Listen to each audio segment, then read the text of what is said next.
You're headed toward your next major project, a complex drawing from your imagination using perspective. But before we get to it, let's add to our knowledge base, and we'll start with a further discussion of vanishing point placement. We'll use the quad as an example. The same frontal view will produce very different drawings as we position the vanishing point at varying heights and in different positions laterally. This is the front face view of the quad. The horizon height and central vanishing point we used produces this result.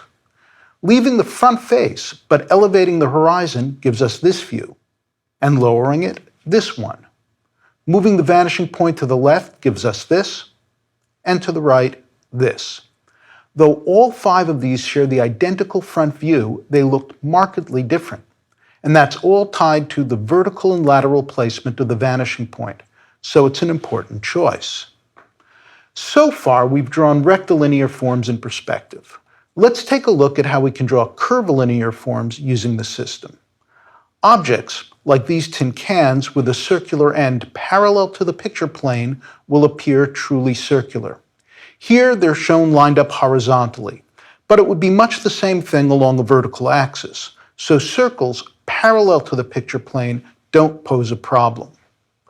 But a circle viewed perpendicular to the picture plane will never appear circular. Earlier in the course, you did an ellipse exercise. You filled a clear cylindrical vase with water and drew the shape of the top plane of the water.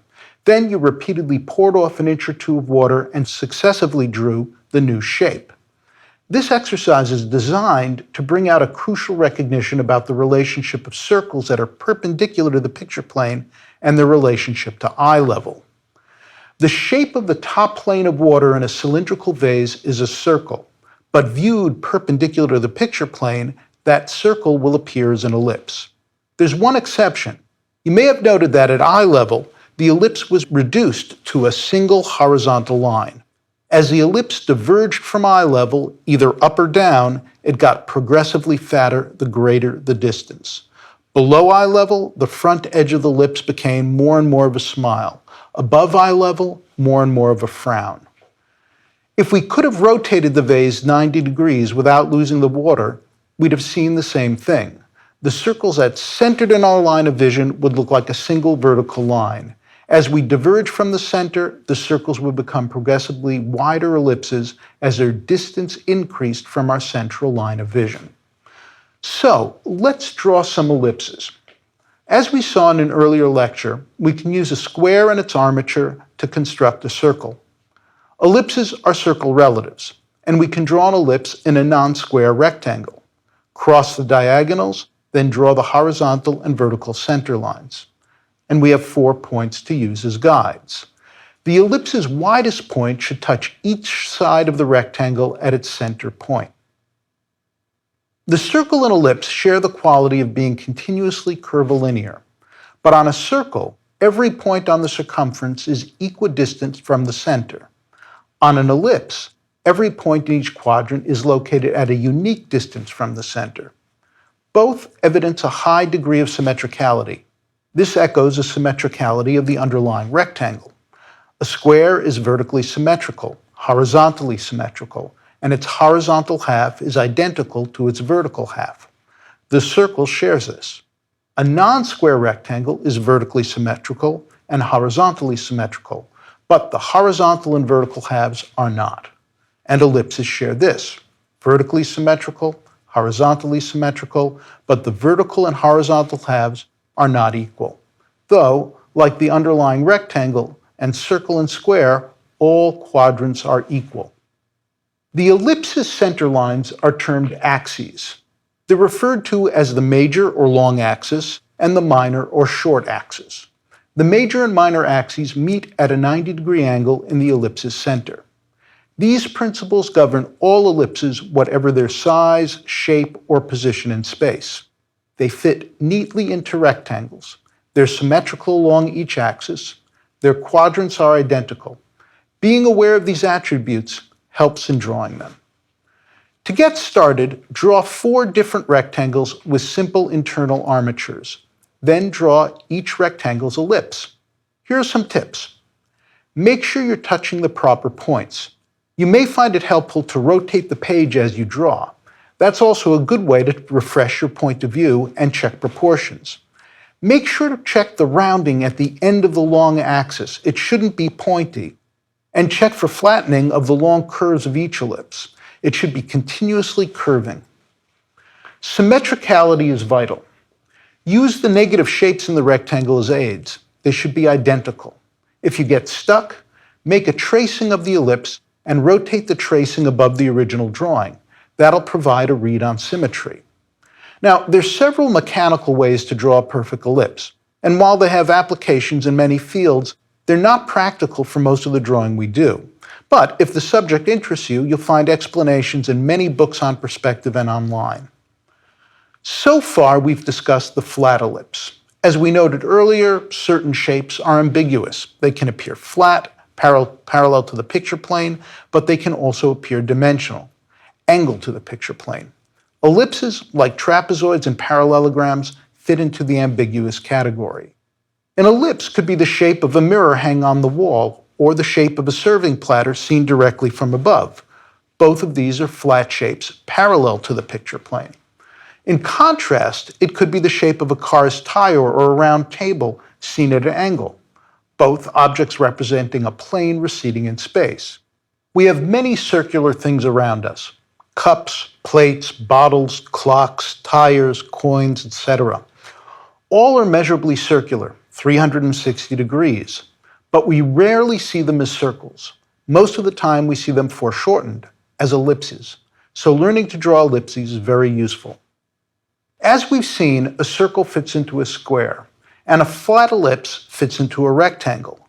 But an ellipse that's representing a foreshortened circle can be thought of as fitting into a foreshortened or perspectival square. Here's a square with a circle, and the circle's construction lines. It's presented parallel to the picture plane. Let's leave its left vertical edge where it is and rotate the right one back in space, 15 degrees, then 30, then 45. Both the square, now a trapezoid, and the circle, now an ellipse, become progressively slimmer, more foreshortened. Now let's go 60 degrees, then 75. And at 90, it's all reduced to a single line. And let's try that again, but this time we'll keep the tile's bottom edge anchored to the ground and angle the top edge back. Again, 15 degrees, then 30, 45, 60, 75 degrees, and finally 90, all reduced to a single flat line. So, if we draw ellipses into trapezoids that represent squares in perspective, we'll produce perspectival circles. And we can use the same kinds of construction lines that we use to draw a circle and a square to help us construct an ellipse in a foreshortened square. So let's try this on a clean sheet of paper in the landscape position. Start with a 9-inch horizontal line centered in the page and 2 inches from the page's bottom. Next, place a horizon line with a central vanishing point 12.5 inches from the bottom of the page. Now, vanish the 2 ends of the 9-inch line back toward the vanishing point. Locate the back of the trapezoid 5.5 inches off the bottom of the page. Then erase the extra. Cross the diagonals and add the horizontal. Then, line up the center of the tile with the vanishing point and draw a line through the tile. Here it will be vertical because we're centered on the vanishing point. We have 4 points and a guide shape. Use both to draw an ellipse. It's important to note in the foreshortened view, the major axis divides the ellipse into perspectival halves, big below, small above. That's because equal halves do not appear equal in a foreshortened view. The half that's closer looks bigger. The half that's farther, smaller. So here the quadrants will not be equal. But superimposing the flat ellipse on the perspectival circle shows they're identical. So everything we've learned about drawing a flat ellipse can be applied here too. Interpolate the major axis of the flat ellipse and the shape should be symmetrical along each axis, and each quadrant should be identical. In an earlier lecture, I shared part of a quote from Paul Cézanne about cylinders and spheres. The complete quote goes like this: "Treat nature by the cylinder, the sphere, and the cone. Everything in proper perspective so that each side of an object or a plane is directed towards a central point." While Cézanne was a revolutionary artist, the sentiment he's expressing here is very traditional. He's saying we should draw using basic geometric volumes and that we need to relate them, like Leonardo, to a vanishing point. If not, we'll wind up with a mashup like in the Ugolino. Using the ellipse we've just drawn will do just that. We'll add a block, then inside a cylinder, next a cone, then a cube, and last a sphere. Through this exercise, you'll learn how to draw basic curvilinear solids in perspective. I've included this preview because we'll be generating a lot of construction lines, so it'll be important to control your line weights as we go. Draw the construction lines with a well-sharpened 3 to 5H pencil or mechanical pencil, and be conscious of line weights as you draw. Let's start with the block. Draw a 14-inch vertical line starting at each of the front corners of the tile. Vanish these lines back toward the vanishing point, and make these lines a little lighter and thinner as they recede. Then we'll draw verticals up from the back corner of the tile to meet the diagonals. Erase any extra line and draw a horizontal to connect the corners. Add a final horizontal connecting the two top corners. The block's done. Now we'll use the ellipse and block to construct a cylinder. As you've likely guessed, we'll need to draw an ellipse on the top plane of the block. We'll start with some construction lines. Cross the diagonals and draw the horizontal and vertical perspectival halves. Then draw the ellipse. Then erase the construction lines, but leave a small mark at the center point. We're going to use this very soon. After erasing, check your ellipse for symmetry. When you're ready, add a vertical on either side to connect the two ellipses at their widest points. Then adjust your line weights. If you lighten what would be the interior of the cylinder, the illusion will be strengthened. The cone's next. We'll use the center point in the top ellipse and draw diagonals to meet the right and left extremes of the lower ellipse. That's 3 down, 2 to go. Next up, the cube. We'll draw it in the center of the block. The front of our tile is 9 inches, so draw a horizontal line 2.5 inches above the bottom of the block and another 2.5 inches below the top of the block. This will create a 9-inch square centered on the face of the block. Then, vanish the top and bottom front corners back toward the vanishing point. This time we know where to stop, at our back wall. So draw horizontals to complete the cube. Done. To draw our last solid, the sphere, we'll need to place an ellipse in the center horizontal of the cube. To draw that ellipse, we'll need the central horizontal plane of the cube. To draw that, we need to locate the horizontal midpoint of the cube. And to get the midpoint, we need to cross some diagonals. We'll do this on the cube's rear plane. Then extend a horizontal through the center. Now, erase the diagonals and project the halfway measurement forward along the right and left planes. And we'll complete the midplane with a horizontal connecting the two front points. Next, we need an ellipse in this plane, but you know how to do that. Construction lines, then ellipse, then erase the construction lines to reveal an ellipse that's a center plane of the sphere. We'll use the width of the ellipse to define the measure of the circle's diameter. And we can erase these last construction lines. You're done. One note here. If you want to draw a hemisphere, it's often helpful to draw the full sphere first. You get a better sense of the proportions seeing it whole. If you'd wanted to draw a lower hemisphere, you could do just as we did and then erase the top portion. If you'd wanted an upper hemisphere, you'd do the inverse. Our next topic's really a lot of fun, pattern and pattern in perspective. You'll remember this etched piece of ochre from the Blombos Cave in South Africa. Our various ancestors enjoyed the beauty of pattern for tens of thousands of years. To this day, we have pattern on our clothes, on floor tiles, and on drapes and wallpaper. It's ubiquitous.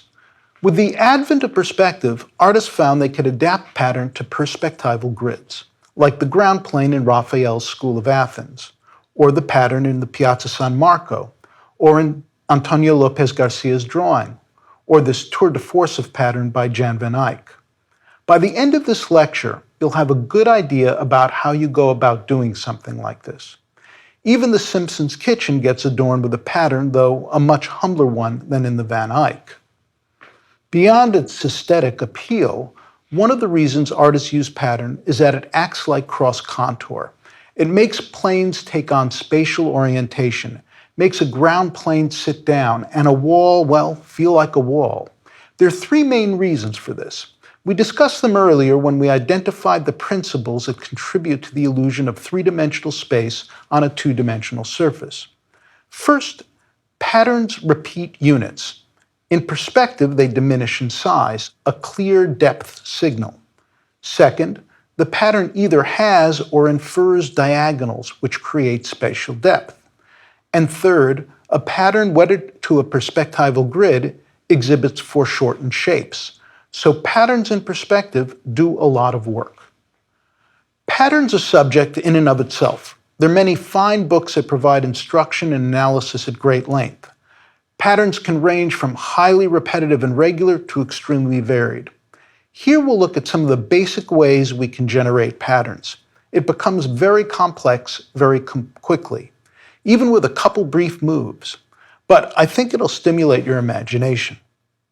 We've actually already done some work, some of the groundwork for this when we drew the rectangle's armature. Let's look at some of those same relationships inside a square. Perhaps the simplest pattern is one based on the repetition of the square itself at diminishing scales. A grid's really a fractal in this case. If we divided our square along diagonals, we'd approach a version of the Blombos cave pattern. We could superimpose a square on the diagonals, then draw a large central triangle facing up, and repeat rotating 90 degrees each time. That's getting interesting. But we could also remove some of the lines to reveal a sparser star shape. Let's go back to our simple armature and take it in another direction. By drawing a central diamond, next, by removing the squares and some of the diagonals, we get a very common pattern, a diamond in a square. If we add back in the lines we took out, we're back to this pattern. If we add the vertical and horizontal quarters, essentially a 4x4 grid, we get this. And if we add the missing diagonal to each small square, we get this. By removing the horizontals and verticals, we get a pattern of small diamonds. And we might draw staggered squares within this grid of diamonds. By repeating the squares in the corners at a diminished scale, the pattern gets even more elaborate. Putting tiles one next to the other is referred to as tessellation. And we can tessellate any of these patterns, from a fairly simple one like this to a more complex one like this. All we have to do is to repeat the lines in each grid unit. With certain patterns, some lines may go through multiple grid units. Once you get a sense of how the pattern works over a 2x2, 3x3, or 4x4 group, you can often draw across the grid units to create the pattern in a much more efficient way. Soon we'll be making a full inquiry into the use of value and color. Suffice it to say here that assigning value or color to a grid or pattern will bring out different groupings of shapes and different object and ground relationships. Here I've applied value, a mid-gray, to the simpler pattern, and applied color to the more complex one. Here, the linear pattern is the same, but I've changed the ground color. You'll note how you read the figures differently. The red centers now project more. That's because the blue central squares are more like the ground color. That's foreshadowing a discussion we'll have about the importance of color contrast in reading visual hierarchies. We can make one shape or group of shapes feel more like a positive and others more like negatives. We can also inflect the rhythm of the pattern through a consideration of value and color. Incidentally, since our simpler and more complex patterns are based on the same underlying grid, we can superimpose one on the other to get an even more complex one. Here, the light color version, here, the darker. Like I said, it can get complex pretty quickly. Stripping out the value and color for the moment, what we've done so far is nothing more than connecting points within a square, like when we drew the armature of our rectangle. A good way to get started with pattern is to draw on top of simple gridded graph paper. If you don't have any around the house, you'll find plenty online to download. Type graph paper into your search engine and look at the image results. Drag some onto your desktop, print them out, and you're set to go. Either way, draw some patterns now. And if you can't help yourself and want to throw in some value or color, go ahead. For color, colored pencils are great, so dive in. And since you now know how to draw circles and ellipses, you could try curvilinear shapes like these in your patterns too. Transferring a pattern to a perspectival grid is a matter of remembering the steps you took and repeating them in the foreshortened grid. Just earlier, we connected points in an upright square. Now we'll connect the same points in a foreshortened square.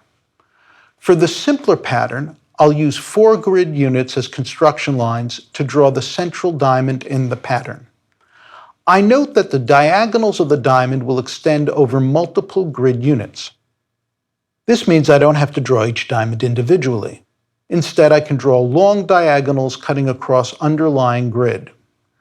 If I were doing a value drawing, I could follow my basic plan here. Then I'd erase my construction lines to reveal my pattern in perspective. If I wanted to use the more elaborate pattern overlaid on the simpler one, I'd draw it in the same way. It'd take some time and care, but it involves nothing more than connecting lines within the perspectival grid. And I could apply color too. As we'll soon learn, if I were doing a value or color drawing, I'd inflect the value and color in relation to the drawing's overall hierarchy. I'd also be thinking about atmospheric perspective in this regard. I'd likely want to tune down both the value contrasts and saturations as we moved back in space. Once you've created some patterns, take out your drawing of the gridded room. Look through the pattern studies you just did. Apply the best ones to different planes of the room. And don't be shy about drawing ellipses. You're just about ready to take on a complex drawing project. It's a line drawing using one-point perspective to construct a believable and measurable space. The underdrawing's a fully gridded room. The grid units are foreshortened squares. The lines which structure the drawing will be of 3 primary types: horizontals to express width, verticals to express height, and diagonals to express depth. Of course, you could use curvilinear structures too. Let's take a look at some excellent examples from my students at the University of Washington. Before we do, I should note that planning went into these drawings.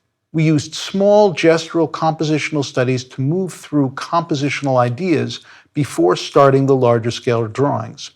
And we'll talk about that aspect of the project a bit later. But first, let's take a look at the drawings themselves. I think it will whet your appetite for the project. Some individuals take this as an opportunity to construct a version of a normative room, here a kitchen, or a bedroom. Others build a more imagined kind of room. This example takes real advantage of the way pattern can enliven plane. In this drawing, we have both an interior and an exterior, a seascape, where you see the horizon. Here's another, a bit more fanciful, where we also get the open water and our horizon through the windows on both the right and the left walls. Others yet combine diverse elements. Here again, we have pattern melded with the grid. We have curvilinear structures, including an elaborate curved ceiling light fixture. We also have a draped cart and a basket full of laundry. You can construct all kinds of things. Here, arched windows and doorways and very specific furniture, including a canopy bed. We also get a view into connecting rooms on both the right and the left. This is an interpretation of the project that takes us outdoors and imagines a space in an alley. The grid units double as paving stones. In this somewhat sci-fi example, we get the vanishing point pushed to the right. The floor planes dramatically pulled back all the way to the vanishing point. And in this very playful response, ladders take us up and down and in and out through space. Even though we're into a new topic, perspective, we want to hold on to all the things we've already studied. You'll note that each of the drawings here has a specific format shape. None of the drawings are 18 by 24 inches. Each is consciously composed. So you want to ask yourself where your drawing begins and ends. What kind of rectangle is it? How does it relate to your subject? Here we get a peaceful and orderly bedroom. Bed's the focal point. Horizontal format expresses rest and stability. Good choice. Here we get dynamic ladders popping in and out in space. The vertical format makes perfect sense. And you want to remember to employ a compositional strategy. Give some thought to the large flat shape divisions of the drawing and how they relate to the particular rectangle, and give consideration to the depth of the constructed space. Here we have a relatively shallow space in the room. Here, a very great depth indeed. You'll also want to consider line weight. You'll have to make many construction lines and you won't want them gumming up the works. And you'll also want to make sure to use line to reinforce the sense of spatial depth and to create a hierarchy of focal points and focal areas. And just because we're using perspective doesn't mean the line should retain a ruled quality. Here, the cushion is drawn with a line quality that expresses the cushion's irregular form. No reason not to use different line attributes. They can be very expressive. Remember, everything is made up of planes. Windows, door handles, pictures on the wall. There are lots of small planes and they relate to the vanishing point just as the large planes do. Here, a window has multiple planes, all seen from below. All the boring things in our lives have planes. Here, wall moldings seen from above, and door jambs and bed and table legs have planes too. So, for you to get started, I want to show you how we can integrate quick gestural drawing with what we've learned about linear perspective. We want to be able to use gesture so we can move through different compositional ideas rapidly, just as we've done in prior drawings, like Rembrandt. No pressure there. We'll imagine a room, but this method could equally be applied to a landscape, cityscape, or other spatial situation. First, we want to imagine the major planes in the room: back wall, floor, ceiling, and two side walls. Then imagine the rectangle they form, the format shape. For example, I could rough in a fairly tall back wall, then wide diagonals for the floor plane. These diagonals project to my vanishing point. The vanishing point reveals the top angles of both side walls.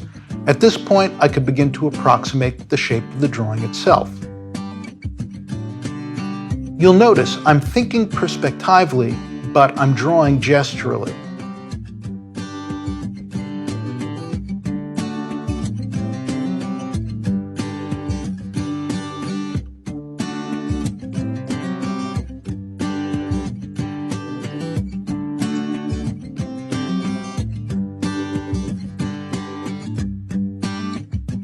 Now, I might want to look at some variations, a wider back wall and a higher vanishing point, or the inverse. Or I could equally try moving the vanishing point to the left or right.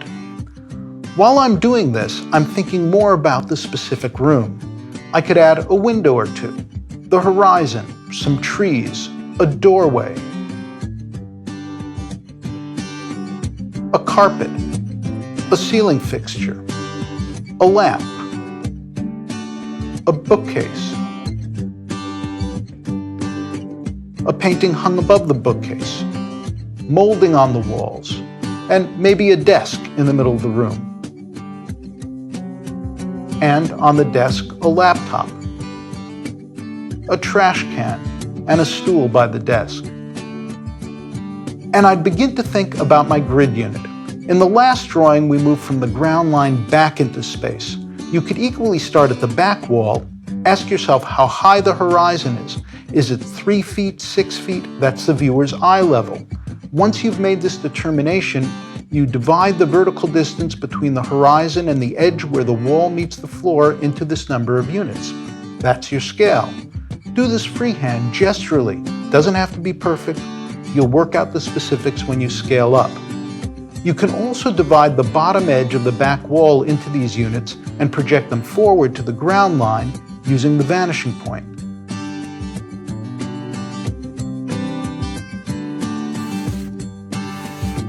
That's about all we have time for. We're going to finish this discussion in the next lecture.